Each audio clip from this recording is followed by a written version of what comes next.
بسم اللہ الرحمن الرحیم الحمدللہ رب العالمین الصلاۃ والسلام علی خاتم النبیین اللہم صلی علی سیدنا محمد وعلی آل سیدنا محمد۔ السلام علیکم ورحمۃ اللہ وبرکاتہ۔ میری آج کی حدیث سنن ابو داؤد 4815 نمبر۔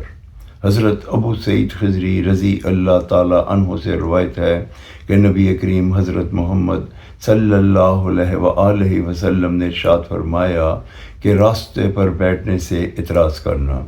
لوگوں نے کہا، اے اللہ کے نبی صلی اللہ علیہ وآلہ وسلم، ہمیں اس سے چارہ نہیں کیونکہ ہمیں آپس میں بات چیت کرنی ہوتی ہے۔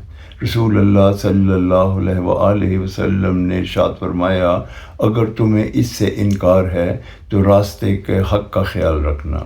لوگوں نے پوچھا، یا رسول اللہ صلی اللہ علیہ وآلہ وسلم، راستے کا حق کیا ہے؟ نبی کریم حضرت محمد صلی اللہ علیہ وآلہ وسلم نے ارشاد فرمایا کہ نظروں کو نیچا رکھنا، تکلیف دہ چیزوں کو ہٹانا، سلام کا جواب دینا، بھلی بات کہنا اور بری بات سے روکنا۔